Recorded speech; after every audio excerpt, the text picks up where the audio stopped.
Нийслэлийн онцгой байдлын газрын дарга Чингэлтэй дүүргийн засаг дарга нарын баталсан гамшигаас хамгаалах нэгдсэн сургуульд өнөөдөр байгалийн түүхийн музейд боллоо. Гамшигаас урьдчилан сэргийлэх түүний хор уршгийг арилгах зорилготой хийгдсэн энэхүү сургалтанд нийслэлийн онцгой байдлын газар шуурхай удирдлагын төв болоод улаан загалмай хорооноос нийт 95 ажилтан албаагч оролцсон юм а.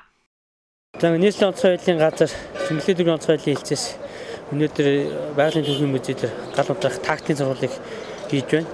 Энэ сургуулийн маань зорилго гэх юм бол одоо албан байгууллагууд болон аж ахуй нэгж ард иргэдэд одоо хавруулж байгаатай хуваарьж эхэлж байгаатай холбогдуулан бас галт мөрийн аюул дуудан тоо ихслээ.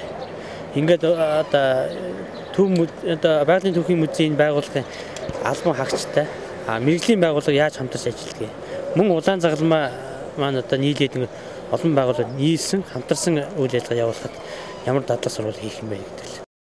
Энэ удаагийн сургалт дадлага нь Монгол улсын хосгүй үнэт үзмэр палеонтологийн дурсгалыг гамшигын үед аврах түүнд учирсан хохирлыг арилгах хэлбэрээр зохион байгуулагдаж байгаагаа онцлогтой байсан. Хэдийгээр эмч тулгарсан гамшиг нүрлэхэд байгалийн түүхийн музей бэлтгэлтэй байгаа хэсэг талаар музей менежерээс тодруулсан юм а. Гамшигын үед авран хамгаалах ажиллагааг хэрхэн зохион байгуулах тухай тактикийн ажиллагаа өнөөдөр хийх гэж байна. Энэ бол одоо энэ музей маань хэр найдвартай бол 60 жил болсон барилга гэж байгаа. Ер нь бэлтгэл ажил хэр байдаг бол? Яг уу манай музейн хувьд бол мэдээж ойлгомжтой барилга нь бол хуучирдсан барилга.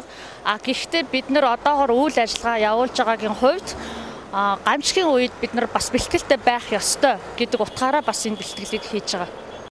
Өнөөдрийн байдлаар байгалийн түүхийн музей нь зойрын давхаргүй боловсролын байгууллагын зориулалтаагаар баригдаж, шатамхай материалаар бүтээгдсэн насжилт өндөртэй барилга юм а.